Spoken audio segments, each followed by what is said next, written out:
Hello friends, मैं Omkar Yadav carrom study with Om academy में आपका स्वागत करता हूं।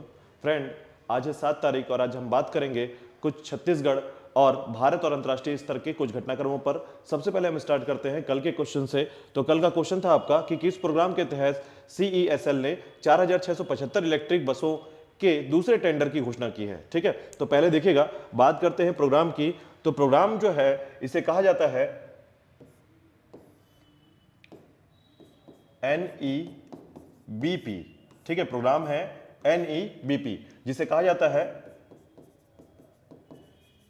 National electric bus programme. ठीक है, तो नेशनल इलेक्ट्रिक बस प्रोग्राम के तहत CESL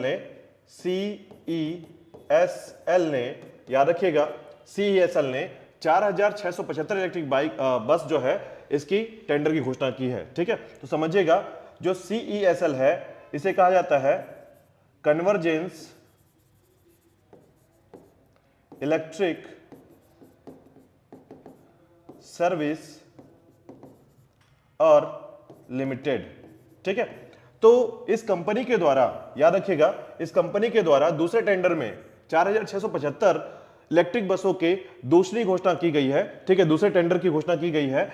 यहां पर हम समझते हैं कि ये प्रोग्राम क्यों इंपॉर्टेंट है। तो देखिएगा, भारत के अंतर्गत अगर इस उद्देश्य से लगातार बसों या गाड़ियों में या 4 पहिए वाहनों में इस प्रकार से इलेक्ट्रिक क्रम पर अगर हम आगे बढ़ते हैं तो इससे क्या सुविधा प्राप्त होती है, किस प्रकार के पर्यावरण में बदलाव आता है, उसके उद्देश्य को देखते हैं। तो सबसे पहले समझिएगा कि उद्देश्य के तौर पर 3 मुख्य उद्देश्य को लेकर सबसे पहले कि पहला जो उद्देश्य इसमें, जिसमें पर्यावरण संरक्षण, दूसरा उद्देश्य कार्बन उत्सर्जन में कमी और तीसरा उद्देश्य फ्यूल के आयात में कमी। ठीक है, तो इस तरीके से 3 उद्देश्य को लेकर भारत के अंतर्गत अब वर्तमान में CESL कंपनी के द्वारा, ठीक है, लगभग इलेक्ट्रिक बसों की नई टेंडर जारी हो रही है। उसमें आप समझिएगा कि इसके अंतर्गत 3 राज्यों ने इसको अडॉप्ट किया है। ठीक है, इसमें सबसे पहला राज्य है आपका तेलंगाना, दिल्ली और केरल। ठीक है, तो इन राज्यों के द्वारा इसे अडॉप्ट किया गया और इस प्रोग्राम को आगे बढ़ाया जा रहा है, समझिएगा। तो अब इवन इस कंडीशंस में CESL ने तीसरे टेंडर की भी घोषणा की है, ग्रांट घोषणा कर दी है, जिसके अंतर्गत लगभग 5000 से अधिक इलेक्ट्रिक बसों की आयात जो है वो की जाएगी। ठीक है, तो उस क्रम पर इस टेंडर की जो घोषणा की गई है बहुत इंपॉर्टेंट है। चलिए नेक्स्ट देखते हैं, स्टार्ट करते हैं छत्तीसगढ़ के क्रम पे। सबसे पहले देखिएगा छत्तीसगढ़ के स्टार्ट करते हैं। छत्तीसगढ़ के बिलासपुर जिला प्रशासन की वेबसाइट को किस पुरस्कार से सम्मानित किया गया है। ठीक है, तो पुरस्कार है आपका राष्ट्रीय प्लेटिनम अवार्ड। ठीक है, राष्ट्रीय प्लेटिनम अवार्ड, इसका विस्तार से देखिएगा, विस्तार से समझते हैं राष्ट्रीय प्लेटिनम अवार्ड क्या होता है। तो देखिएगा कि बिलासपुर जिला प्रशासन की वेबसाइट, ठीक है, बिलासपुर जिला प्रशासन वेबसाइट को नई दिल्ली में नवाचार के लिए राष्ट्रपति द्रौपदी मुर्मू जी के द्वारा राष्ट्रीय प्लेटिनम अवार्ड से सम्मानित किया गया और यह पुरस्कार भारत सरकार के इलेक्ट्रॉनिक्स एवं सूचना प्रौद्योगिकी विभाग द्वारा प्रदान किया गया है। ठीक है, केंद्र सरकार की फ्लैगशिप योजना डिजिटल इंडिया के तहत इसके क्रियान्वयन में बिलासपुर जिले की वेबसाइट को नवाचार के लिए ये दिया गया है। ठीक है, तो याद रखिएगा ये 3 मुख्य बिंदु इसमें सबसे इंपॉर्टेंट है। पहला कि पुरस्कार का नाम क्या है, राष्ट्रीय प्लेटिनम अवार्ड। दूसरा याद रखिएगा किस विभाग के द्वारा दिया जाता है, इलेक्ट्रॉनिक्स एवं सूचना प्रौद्योगिकी विभाग। और तीसरा याद रखिएगा कि किस योजना के तहत दिया जा रहा है, फ्लैगशिप योजना डिजिटल इंडिया के तहत यह दिया जा रहा है। ठीक है, चलिए आगे देखिएगा। नेक्स्ट है कि 8 जनवरी 2023 से आयोजित छत्तीसगढ़िया ओलंपिक में किस जिले के 62 प्रतिभागी शामिल होंगे। ठीक है, तो आंसर है आपका बलरामपुर। देखिएगा बलरामपुर के तहत हम इसके विस्तार पर देखते हैं थोड़ा सा। तो देखिएगा कि 8 से 10 जनवरी 2023 तक चलने वाली, ठीक है, समझिएगा थोड़ा सा, 8 से 10 जनवरी 2023 तक चलने वाली छत्तीसगढ़िया ओलंपिक्स, ठीक है, का आयोजन राजधानी रायपुर के अंतर्राष्ट्रीय हॉकी स्टेडियम में होने जा रहा है। ठीक है, इसमें भाग लेने हेतु बलरामपुर रामानुजगंज जिले के 62 प्रतियोगी, ठीक है, प्रतिभागी, ये इनका चयन किया गया है। इसमें छत्तीसगढ़ पारंपरिक के 14 खेलों को शामिल किया जाएगा। ठीक है, किया गया है। तो यहां पर समझिएगा कि ये जो 3 फैक्ट है वो सबसे इंपॉर्टेंट है। पहला फैक्ट यहां पर देखिएगा कि यह जो प्रतियोगिता है कहां पर आयोजन हो रहा है, अंतर्राष्ट्रीय हॉकी स्टेडियम में हो रहा है। साथ ही साथ किस जिले से सर्वाधिक प्रतिभागियों का चयन किया गया है, तो यहां पर देखिएगा प्रतिभागी जो है 62 प्रतिभागी यहां पर हो रहे हैं बलरामपुर रामानुजगंज जिले से। और उसके बाद याद रखिएगा कि छत्तीसगढ़ के पारंपरिक ओलंपिक, जो छत्तीसगढ़ीय ओलंपिक है, इसमें कितने खेलों को शामिल किया गया है, तो देखिएगा छत्तीसगढ़ के 14 पारंपरिक खेलों को शामिल किया गया है। ठीक है, चलिए नेक्स्ट क्वेश्चन देखिएगा वर्ष 2023 में छत्तीसगढ़ का पारंपरिक लोक पर्व छेरछेरा किस दिन मनाया जाता है। ठीक है, तो यहां पर देखिएगा कि ये मुख्यतः भारतीय कैलेंडर या हिंदू कैलेंडर के अनुसार, ठीक है, इसको थोड़ा सा याद रखिएगा। बहुत बार ये क्वेश्चंस पीएससी और व्यापम में अलग अलग दृष्टिकोण से पूछे गए हैं। ठीक है, तो ये पहले तो याद रखिएगा कि अन्नदान का यह लोक महापर्व कहलाता है और ये 7 जनवरी 2023 को मनाया गया। ठीक है, अब इसी क्रम पर देखिएगा कि सामाजिक समानता का त्यौहार छेरछेरा 7 जनवरी को पूरे राज्य में मनाया गया। इस दिन कई जगहों पर पुण्य स्नान की परंपरा है। ठीक है, पूर्णिमा स्नान की परंपरा है और इस दिन छत्तीसगढ़ के ग्रामीण क्षेत्र में कई जगह डंडा नृत्य करते हुए छेरछेरा मांगा जाता है। ठीक है, तो ये याद रखिएगा थोड़ा सा क्रम से। छेरछेरा मुख्यतः आप पौष पूर्णिमा, ठीक है, याद रखिएगा पौष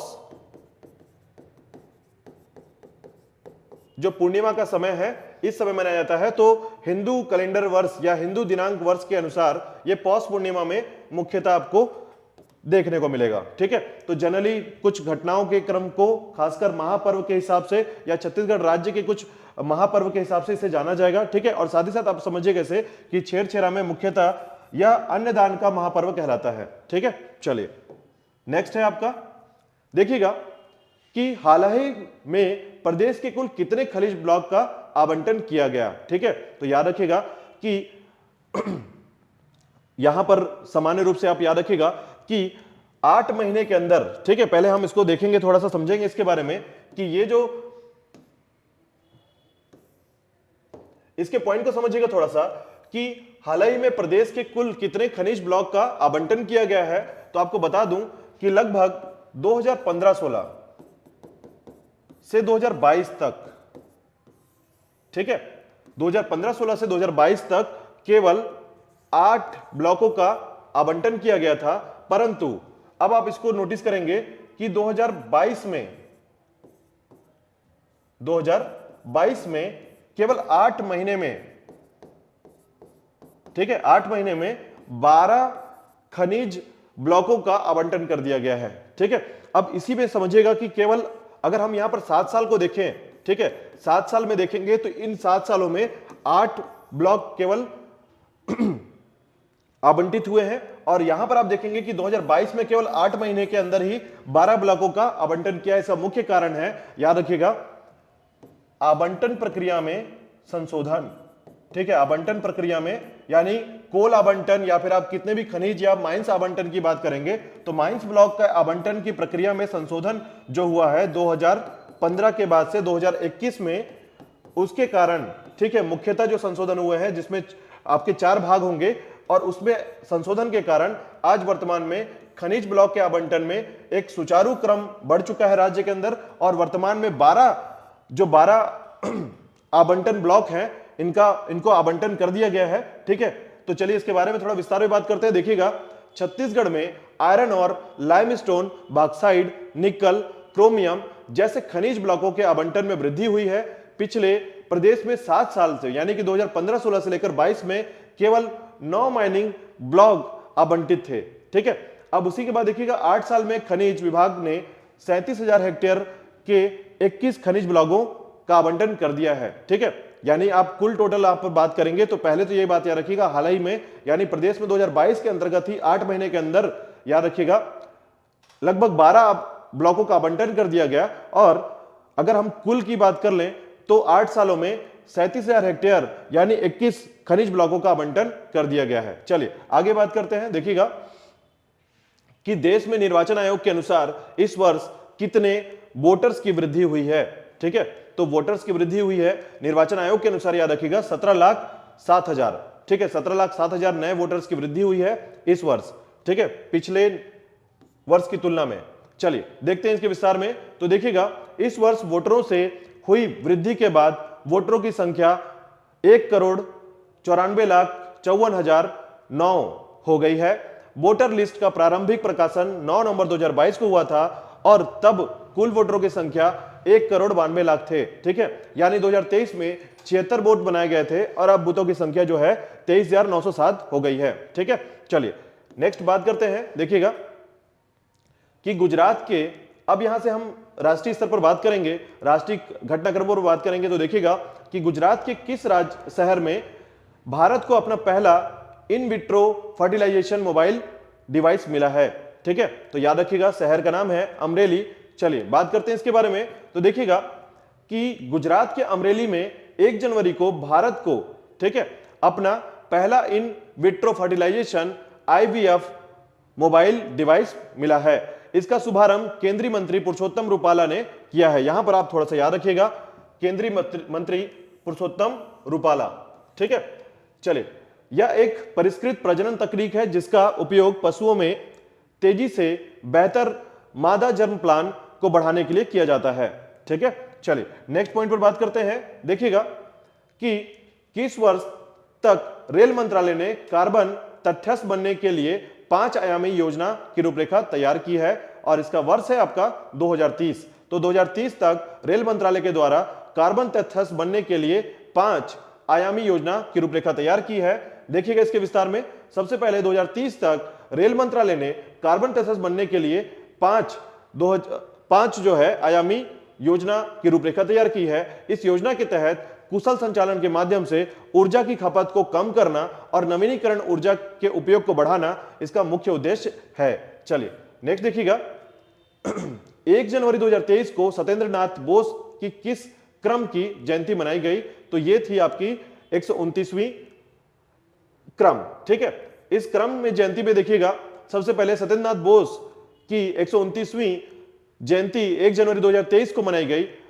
इनका जन्म 1 जनवरी 1894 को कोलकाता में हुआ था। इन्हें वर्ष 1994 में पद्म विभूषण से सम्मानित किया गया। इन्होंने आइंस्टाइन के साथ काम करते हुए बोस आइंस्टाइन सांख्यिकी का विकास किया। ठीक है, बोस आइंस्टाइन सांख्यिकी का विकास किया, याद रखिएगा। चलिए नेक्स्ट देखिएगा कि BSNL की 5G सेवा की शुरुआत किस वर्ष से करने की घोषणा की गई है। ठीक है, तो BSNL यानी कि जो हमारे भारत की सरकारी कंपनी है, याद रखिएगा गवर्नमेंट कंपनी है BSNL, भारत संचार निगम के तहत, याद रखिएगा यह वर्ष 2024 में 5G लॉन्च करने जा रहा है। चलिए देखते हैं इसके विस्तार में। तो देखिएगा कि केंद्रीय दूरसंचार मंत्री अश्विनी वैष्णव के द्वारा 5 जनवरी को यह घोषणा किया गया कि BSNL कंपनी अपनी 5G सेवा 2024 तक प्रदान करने का सक्षम हो जाएगा। इसे शुरू करने के लिए TCS और C.DOT के नेतृत्व वाले संस्था को चुना गया है। चलिए नेक्स्ट बिंदु पर बात करते हैं। देखिएगा कि किसके द्वारा 6 जनवरी को अंबाला जिला की 2 योजनाओं का उद्घाटन किया गया। तो मुख्यमंत्री मनोहर लाल। चलिए बात करते हैं इनके बारे में। तो देखिएगा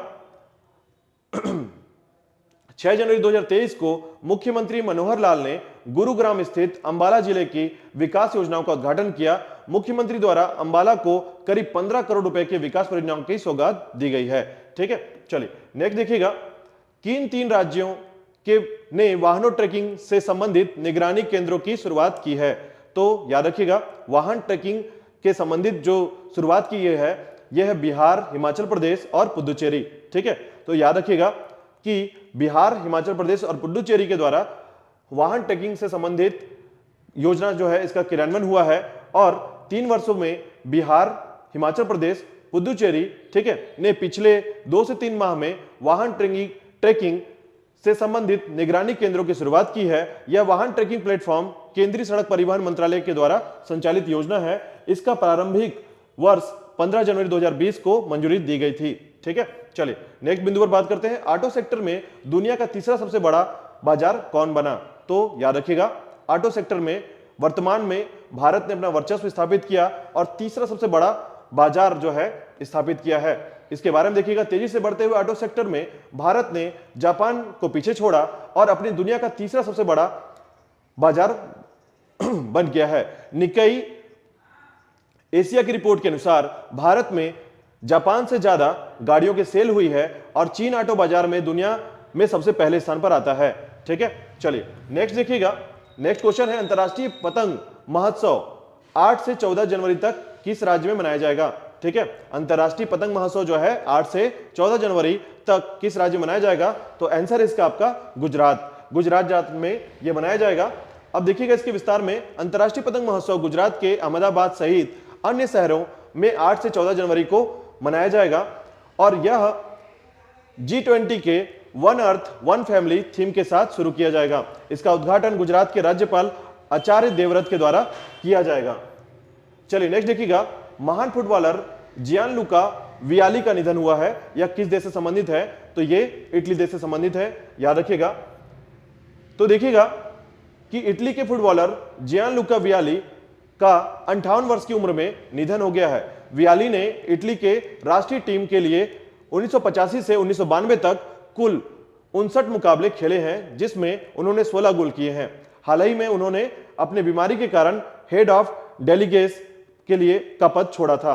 ठीक है, चलिए नेक्स्ट देखिएगा, ऑटो सेक्टर में दुनिया के सबसे बड़े बाजार में दूसरा स्थान किसका है? तो कमेंट बॉक्स पे इसका आंसर कीजिएगा। ठीक है, और हमारे साथ जुड़े रहें। मिलते हैं कल नए करंट अफेयर के साथ। धन्यवाद।